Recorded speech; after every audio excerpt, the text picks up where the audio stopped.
Olá pessoal, sejam todos muito bem-vindos à aula de hoje. Eu sou o professor Thiago Benoliel e nós estamos na terceira aula do módulo básico sobre os ácidos nucleicos. E aí nessa aula de hoje, o que eu quero mostrar para vocês é o modelo do DNA, a estrutura do DNA, certo? E quais são as consequências, quais são os detalhes, né, por trás dessa imagem, que é uma imagem que todos vocês já viram daquele DNA dupla fita rodando assim, né, é realmente uma imagem muito bonita ali, né, da molécula, mas eu quero esmiuçar um pouquinho essa ideia para que vocês entendam, né, realmente como que o DNA é, tudo bem? O modelo inicial, tá, do DNA dupla fita, dupla hélice, né, ele foi proposto por dois pesquisadores chamados de Watson e o outro chamado de Crick, certo? Em 1953. Para propor este modelo, o Watson e o Crick se embasaram em algumas coisas que nós sabíamos com antecedência. Uma delas era a própria composição do DNA, de que ele era feito, né, de nucleotídeos, então composto por fosfato, por uma desoxirribose, composto por bases nitrogenadas, então adenina, citosina, guanina e timina, essas quatro, né? Além disso, um pesquisador anterior a eles, chamado Chargaff, ele percebeu que qualquer DNA que você analisava, ele tinha sempre a mesma proporção de purinas e pirimidinas. Era sempre 50%. Então, qualquer DNA era 50% purinas, 50% pirimidinas, certo? Aí, um estudo um pouco mais profundo do próprio Chargaff percebeu que a proporção de adenina e timina era a mesma. Então, mesmo o tanto que tinha de adenina em um DNA qualquer, era o tanto que tinha de timina. Então, por exemplo, 15% do DNA era adenina, então com certeza 15% mais ou menos era timina, certo? O mesmo vale para citosina e guanina. Então, se tinha 30% de guanina, teria 30% de citosina. Isso ficou conhecido como a regra de Chargaff, né? Foi um dos grandes indícios a respeito da estrutura do DNA. Porque o que isso traz de ideia? Traz de ideia de que o DNA é dupla fita e que ele é complementar. Ou seja, se uma das fitas tem uma adenina, na outra tem uma timina. Por isso que a quantidade das duas é igual, entendeu? Se uma das fitas tem citosina, na outra tem guanina. Então, por isso que vai dar sempre a mesma proporção, né? Além disso, teve uma terceira evidência muito importante para a descoberta do DNA em si, da estrutura dele, que foi proposta por uma pesquisadora chamada Rosalind Franklin. Ela era aluna do departamento do Maurice Wilkins, que era um grande pesquisador lá da área, né, na época, e ela estava fazendo trabalhos com imagens, né, do DNA por meio do uso de raio-x. Então, usando raio-x para tentar chegar a algumas imagens do DNA. E esses resultados dela foram compartilhados com o Watson e o Crick, que usaram esses resultados para poder propor o seu modelo final, né? Uma das grandes críticas que houve, né, depois em relação a isso é que ela, pelo menos no início, não foi reconhecida como uma das responsáveis pela descoberta, né, da estrutura em si do DNA dupla fita. Ela morreu alguns anos depois, tá, dessa publicação ainda, acho que no final da década de 50. Então ela realmente acabou não tendo o reconhecimento que deveria ter, o que é uma das grandes injustiças aí na ciência, certinho? Então o nome dela é Rosalind Franklin, certinho? Contribuiu muito para que se chegasse ao modelo em si do Watson e do Crick, da dupla fita do DNA. Muito bem, então como é que é esse modelo? O que foi que o Watson e o Crick propuseram lá em 1953 e que se comprovou correto, tá? Porque depois, né, tudo que se fazia com o DNA estava certo, tá? Tudo que a gente tentava e experimentalmente fazia funcionava. Então, assim, era muito provável que o modelo deles estava de fato correto. Há alguns anos atrás a gente conseguiu visualizar o DNA de uma certa forma. E aí, utilizando um tipo de microscopia que você analisa a força, né, das ligações entre os elementos ali da molécula.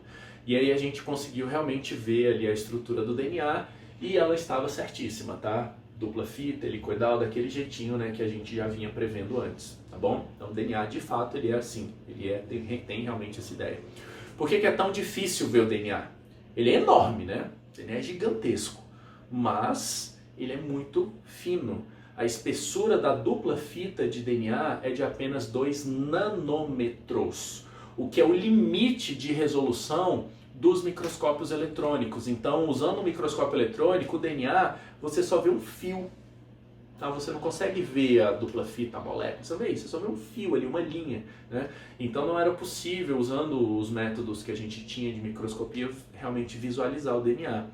Até então a gente usar essa forma de microscopia que analisa a força, né, entre as moléculas, para que a gente pudesse realmente entender a estrutura e visualizar realmente a estrutura do DNA. Certinho? Muito bem, então como é que é o DNA dupla fita? Vamos lá, vamos fazer uma fita do DNA, eu vou desenhar com vocês, tá? Tentem acompanhar aqui o raciocínio, ó. Então o DNA ele é formado por uma longa cadeia de nucleotídeos, né? Se vocês lembrarem aí de aulas anteriores, os nucleotídeos, eles nada mais são do que uma união de três coisas: fosfato, desoxirribose, base nitrogenada. Tudo bem? E aí você vai formar uma cadeia de nucleotídeos. Então são vários nucleotídeos ligados uns nos outros, tá? Formando realmente ali, né, uma linha, né, uma cadeia. Então, ó, aqui nós temos o segundo nucleotídeo. Vou colocar aqui, ó. Beleza? Que ele vai estar ligado no primeiro. Então tem os dois, um tem que estar ligado no outro. Como que acontece essa ligação? Sempre entre essa posição aqui, tá? Que é o carbono número 3 da desoxirribose, com o fosfato do de baixo, certo? Então aqui é o fosfato, né? Então a ligação é sempre assim, desde essa posição da pentose, né, da desoxirribose, com o fosfato do de baixo. Essa ligação é ligação covalente mesmo, que se chama, ela recebe um nomezinho especial, ligação fosfodiéster. Tá? A ligação fosfodiéster é uma ligação que é formada nesse esqueleto da fita de DNA, tá bom? Então a ligação entre, né, uma desoxirribose com o fosfato, certinho? E aí, gente, não tem limites, né? Você pode ligar aqui quantos você quiser desse mesmo jeito, ó. Você bota aqui fosfato, pentose, base nitrogenada, certo? Aí faz a ligação aqui, ó, entre esse cara e esse cara, açúcar fosfato, né? Faz mais um, vamos para 4, só pra gente fechar aqui a ideia. Então, fosfato, ligando aqui a desoxirribose, ligando aqui a base nitrogenada. E aí, ó, liga daqui com aqui, beleza? Então sempre assim, ó, açúcar, fosfato, açúcar, fosfato, açúcar, fosfato, e vai. Podia pôr aqui quantos for. O nosso DNA tem 3 bilhões, né? Então não tem limite não, tá, gente? O DNA pode ser pequeno, pode ser um oligonucleotídeo, ou seja, né, uma cadeia pequenininha, 10, 20 nucleotídeos juntos. Pode ser 10 mil, 10 milhões, 10 bilhões de nucleotídeos juntos. Não existe um limite. Tranquilo? Então, tá aí os nucleotídeos. Vamos dar nome aos bois, ó. Esse aqui é adenina, esse aqui é guanina, esse aqui é timina, esse aqui é citosina. Bom, então as bases nitrogenadas ficam voltadas para o centro da molécula, né? Bom, isso daqui é uma fita de DNA, uma fita. Vamos dar uma olhada na segunda fita, ó. Então, a segunda fita tem que estar de cá, né? Só que tem um truque na segunda fita. Porque ela tem que estar com as bases nitrogenadas paralelas a essas daqui. Então elas têm que descer assim também, para que haja o pareamento entre elas, né? Para que elas façam a interação. Só que para isso acontecer, a segunda fita, ela tem que estar invertida, de cabeça para baixo. Se ela não estiver de cabeça para baixo, você não vai conseguir ver essa interação. Então, ó, vejam só aqui, nós temos a base nitrogenada, a pentose, olha aí, né? E ligado nela nós temos o fosfato. E aí vejam, pela pentose dá para você ver que eu coloquei de cabeça para baixo, que ela está invertida mesmo, né? Então aqui, se aqui é adenina, de cá a gente tem uma timina. Esse é o pareamento, né? É sempre uma fita com a outra, adenina com timina. E aí aqui a gente vai ter o segundo nucleotídeo, ó, que vai estar ligado aqui. Vamos fazê-lo, ó. Tá aqui a base, aqui está a pentose e aqui está o fosfato. E aí, aonde que está a ligação fosfodiéster? Não é sempre entre essa posição aqui, ó, da pentose com o fosfato? Então, será que dá para ligar essa aqui com esse fosfato? Não faz sentido nenhum. Então, qual é a que eu vou ligar? essa daqui, ó, essa posição, com esse fosfato. Aí deu certinho, né? Olha aí. Então, fosfato, pentose. Aí agora, vai pondo os outros, ó. Então, bota mais um. Base nitrogenada, desoxirribose, certo? E fosfato. Aí bota outro, ó. Base nitrogenada,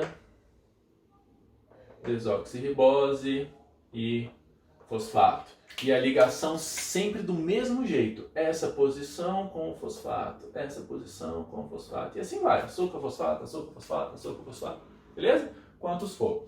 Vamos aqui completar. Ó. C aqui é guanina, de cá é citosina. G com C, sempre. C aqui é timina, de cá é adenina. Certo? Se de cá é citosina, de cá nós temos uma guanina. Tranquilo? E aí, gente, entre eles, tá, aqui entre as bases nitrogenadas, formam-se pontes de hidrogênio.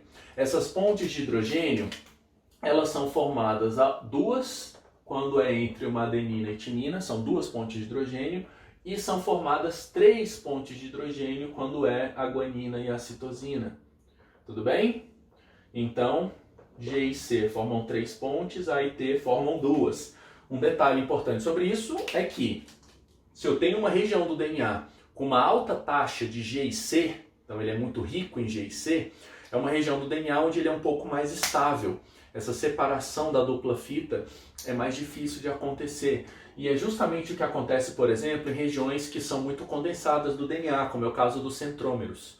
São regiões que são inativas, né? Os genes que estão próximos aos centrômeros normalmente não são ativados, né? Centrômero é aquela região do cromossomo que ela dá apertada, né? Que é onde você liga para fazer a separação dos cromossomos. Então são regiões normalmente muito ricas em G e C. E isso é um sinal para regiões que são de baixa ativação, tá, dos genes, normalmente, tá? Isso é uma das características, certinho? Regiões ricas em A e T, elas são comuns nas pontas, né? Tem regiões de telômero, né, que vai chegando no final das moléculas, né, do DNA, elas vão começando a ter várias repetições de A e T, tá bom? Então, né, lembrar um pouco disso. Em relação à manipulação, se você tem um DNA, você precisa manipulá-lo, e ele apresenta uma alta taxa de G e C, muitas vezes você vai ter que fazer um protocolo adaptado. Então você vai ter que ajustar o protocolo para que você consiga realmente trabalhar com essa separação da dupla fita, né? Você quebrar essas pontes de hidrogênio de uma forma mais eficiente, já que o conteúdo de G e C é muito alto, então ele vai ter mais pontes de hidrogênio. Certinho? Então, um detalhe sobre isso. Em relação à própria ideia geral do DNA, primeiro vejam, né, que as duas fitas elas estão de cabeça para baixo, uma em relação à outra, elas são antiparalelas, né?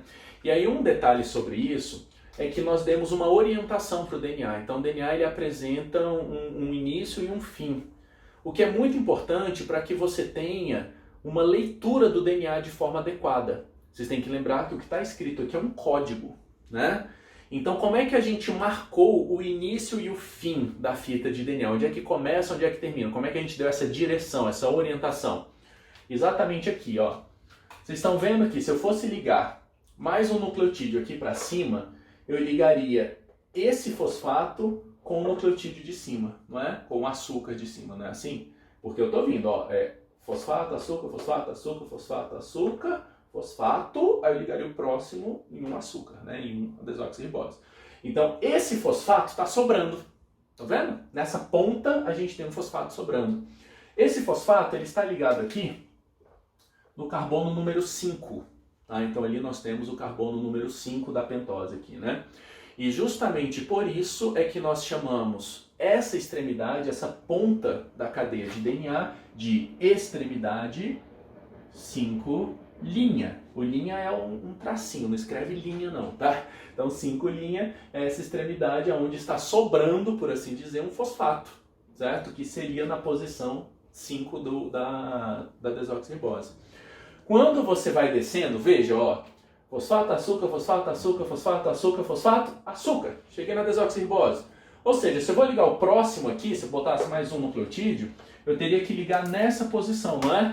Seria nesse aqui com o próximo fosfato. Ou seja, essa posição é a posição 3 da desoxirribose. E por isso que nós chamamos essa ponta, onde o que está livre, o que está sobrando é essa pontinha aqui, é essa posição, chamamos de extremidade 3'. Então 3 tracinho. Tudo bem? Então, todo ácido nucleico, não é só o DNA não, é RNA também.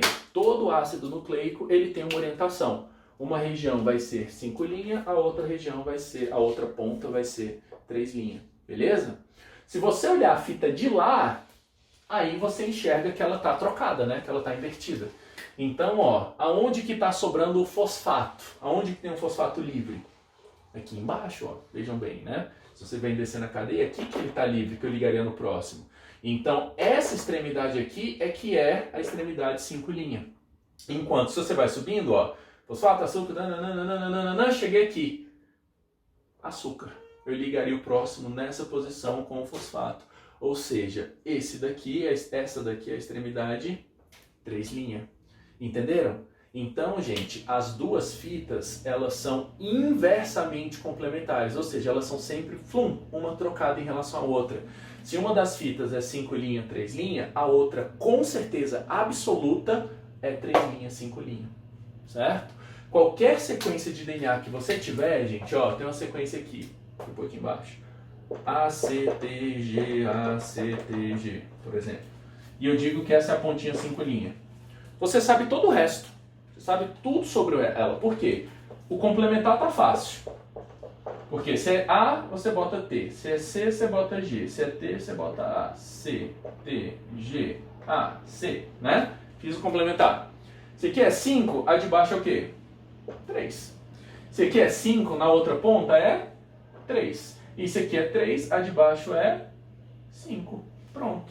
Você sabe absolutamente tudo. A única informação que eu dei foi a fita de cima e o que essa ponta era 5'. O resto você consegue deduzir.